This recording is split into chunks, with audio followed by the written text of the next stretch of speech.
Ouais, le racisme en France en 2025, c'est vraiment un sujet compliqué parce que là, je doute à faire cette vidéo. Je me dis: «Mince, si je suis mal comprise, j'utilise pas le bon mot, ils vont me traiter moi-même de raciste». Enfin, je peux dire des choses peut-être qui sont à des tendances racistes, hein, peut-être, j'en sais rien, moi qui suis, ce que je dis, ça peut être mal compris, mais en tout cas, voilà. Savoir que c'est pas du tout mon but initial. J'estime ne pas être raciste, mais au final, on est, pas forcément le meilleur pour juger qui on est. C'est bien pour ça, c'est pour ça que c'est bien des fois d'avoir un coach, un accompagnant qui nous aide à aller à avoir un regard sur nous. Donc moi, c'est ce que je fais dans mon entreprise Fais ta vie. J'aide les gens en fait à aller au plus profond de leur propre vie, de leurs propres décisions, parce qu'après je me rends compte que là, dans cet épisode de racisme, j'ai osé crier, j'ai osé parler, j'ai osé dire ce que je ressentais, parce que je suis forte dans ma personnalité, je suis forte dans ma vie, je sais qui je suis, je sais d'où je viens, je sais pas encore où je vais, mais je sais là où je suis au moment présent, je sais mes rêves, je sais mes espoirs. Et on verra bien, je verrai bien dans 20-30 ans si j'ai réussi, mes projets. Mais en tout cas, je sais, voilà, qui je suis, je sais, voilà, mes valeurs, ma personnalité et ça donne un pouvoir d'aller vers les autres qui est, en fait, énorme. Maintenant, je peux aussi aller vers des gens qui me faisaient peur avant, genre des SDF, genre, sinon aussi des profs de danse ou même des artistes qui font de la musique. Après un concert, je peux aller leur parler. Avant, je n'osais pas leur parler. Avant, je n'avais pas très peu d'estime de moi qui faisait que j'étais effacée, j'étais enfermée dans ma propre vie. Maintenant, et je me rends compte combien je peux apporter aux gens, juste avec un mot, un sourire, on est, tous complémentaires et c'est pour ça aussi que je pense que je ne suis pas raciste parce que pour moi, il y a de la place pour tout le monde, on est tous complémentaires, on s'apporte tous quelque chose. Alors c'est bien d'être fort dans sa personnalité, mais c'est pas de l'égoïsme, parce qu'au final ça nous renforce pour aller vers les autres. Et moi, je pense qu'il vaut mieux être fort dans sa personnalité et de là ne pas avoir besoin des autres, mais par contre avoir envie de créer avec les autres, avoir envie de rencontrer quelqu'un, avoir envie de défendre quelqu'un, avoir envie de parler à quelqu'un. Et puis des fois, quelquefois, c'est vrai qu'on a aussi besoin des autres, il faut aussi l'assumer. Et c'est OK, il y a pas de souci. Voilà, on est, interdépendants, on est, ensemble sur terre, c'est pas pour rien, on serait tout seul, franchement, ce serait trop triste, quoi. Et donc voilà, un peu pour, adoucir aussi cette histoire de racisme. Donc je vais vous dire ce qui s'est passé, vraiment les faits, en dehors des shorts, parce que les shorts, c'est, compliqué à suivre. Donc les faits. Moi, j'étais dans un parc, mercredi après-midi, parc où il y a des enfants, un skatepark et tout. Et moi, je sortais d'un rendez-vous téléphonique visio dans le cadre de mon entreprise du réveil enfant intérieur avec une dame de Belgique. Et donc, voilà, mon rendez-vous était fini. On s'était. Voilà. Et puis après, j'avais un autre rendez-vous. Donc, j'avais pas trop le temps. J'étais en train de plier mes affaires. Et j'entends ce jeune ado qui dit: «Ouah, fais chier, pourquoi t'as dit qu'on est choix? Putain, bande de racistes, vous faites chier, il n'y a jamais moyen d'être tranquille, vous me faites chier». Et moi, j'ai pas entendu Konnichiwa avant de la part de la petite de 7-8 ans, mais elle s'est mise à pleurer du coup et à retourner vers ses parents. Ce que je peux comprendre aussi. Là, moi, je dis au jeune homme, je dis, bah, à l'ado, je lui dis: «C'est qu'une enfant, calme-toi, voilà, calme-toi, ce n'est qu'une enfant». Et puis la petite va vers le papa se lève et la petite était en pleurs et lui, le papa, il dit: «Bah oui, c'est qu'une enfant de 7-8 ans, donc calmez-vous, calmez-vous». Et puis après, il y a plusieurs échanges et tout, pas très constructifs, hein, évidemment. Oui, oui, j'en ai marre, c'est tout le temps la même histoire, voilà, l'ado il disait, l'autre il dit: «Oui, mais moi j'y peux rien».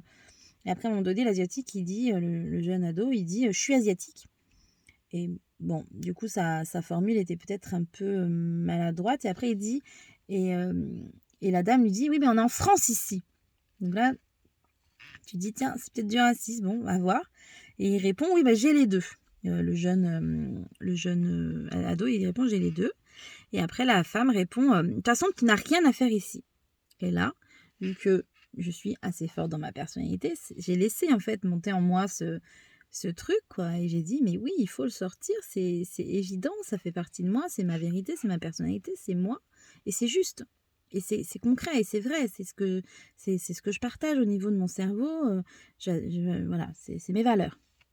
Et donc là, je crie assez fort pour, interpeller aussi tout le parc. «Tu qui toi? Mais t'es qui pour dire qu'il n'a rien à faire ici?»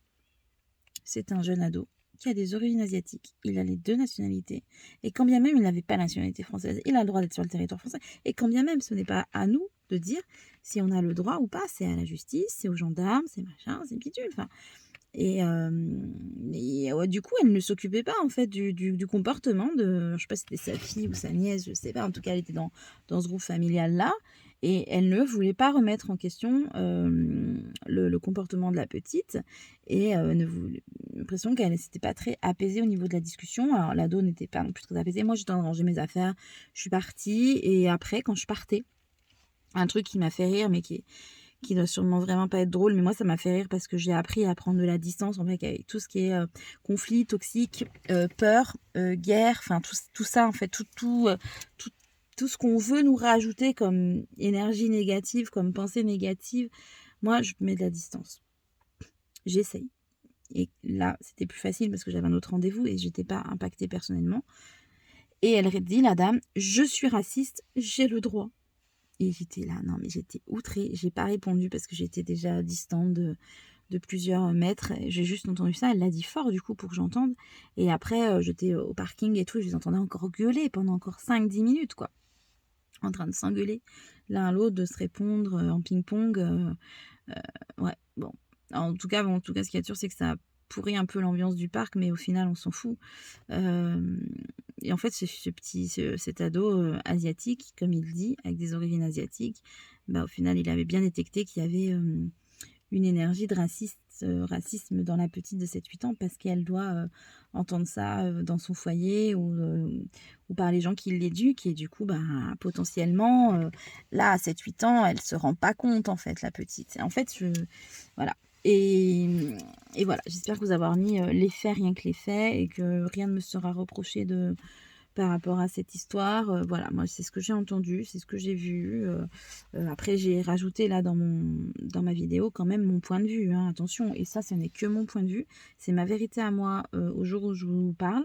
Ça peut évoluer, et j'espère ne pas être hors la loi, parce que je sais que c'est un sujet, voilà, très très glissant, très sensible, parce que je peux comprendre les gens victimes aussi de racisme au quotidien. Alors pourquoi je peux les comprendre? Parce que ma peau est plutôt blanche, donc a priori, je n'ai pas tendance à les comprendre. Déjà, c'est parce que je suis très empathe. En fait, je suis hypersensible aussi. Donc, du coup, tout ce qui arrive aux gens, bah, je l'absorbe en fait un peu. Et j'ai appris à pas trop l'absorber. Maintenant, j'ai 40 ans. J'ai vachement appris. Donc, je m'en sors bien. Je maîtrise à peu près le truc. À peu près. Et moi, je peux être aussi victime bah, vous voyez, je suis un peu costaud, j'ai les doigts un peu épais, de grossophobie dans la société. Et puis encore en plus quand tu recherches du travail, encore plus quand je recherche du travail, j'ai l'impression. Et puis j'ai aussi un look un peu décalé, j'ai aussi une personnalité quand même assez forte. Je fais aussi beaucoup d'humour. Enfin voilà, je peux comprendre que je plais pas à tout le monde. Et c'est ok, mais j'ai quand même ma place dans cette société. Et c'est vrai que je suis souvent confrontée à des portes qui se ferment, à des discussions qui s'interrompent, une froideur, presque une violence des fois dans les gens.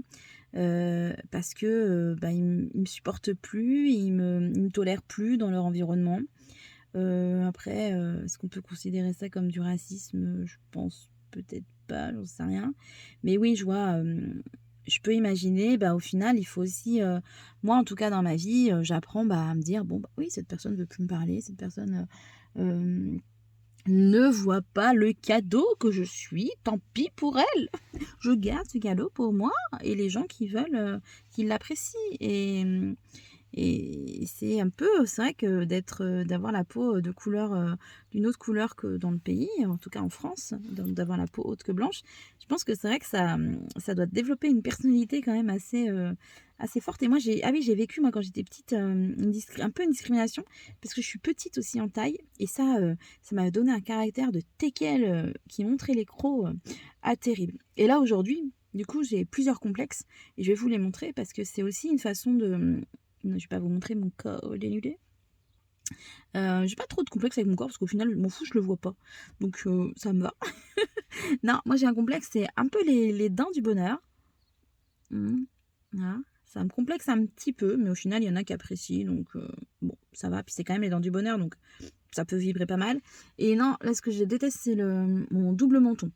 Donc bon, j'ai que, à aller au sport, à aller marcher, à me mettre en activité, hein, mais je m'occupe de ma santé quand même, je fais des activités, donc je sais que au niveau cardio et tout, ben, je sais mes limites, mais je sais que en fait, je suis mieux il y a 3 ans. En fait, il y a 3 ans, j'étais un mollusque, comme un zombie, même moins, ouais, presque un zombie, et j'attendais, je m'occupais pas de moi, pas de mon corps et tout, j'étais dans une relation amoureuse qui était pas plus du tout saine, qui était devenue toxique.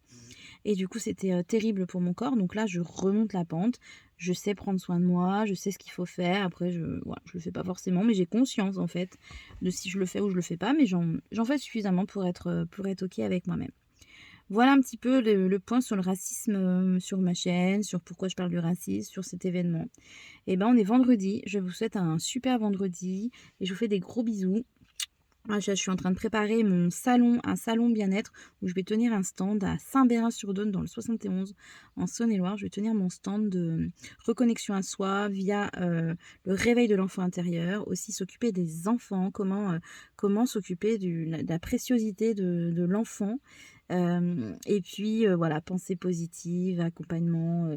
Je voulais préparer une affiche, ouais, pour une balade en forêt, une balade dans la nature aussi, parce que la nature aussi, quand on est enfant, on va souvent dans la nature, enfin d'après moi, quoi. Après, je peux me tromper, mais voilà, pour moi, la force de la nature nous aide, les animaux, les nuages, la faune, la flore aussi nous aident. Donc, que du bonheur, voilà, que de beaux projets à partager avec les gens. Ça, c'est sur du présentiel. Et puis après, je ferai aussi des choses en distanciel, sur Zoom et tout. Voilà. Je vais trouver mes marques. Allez, bonne journée, à bientôt, bisous.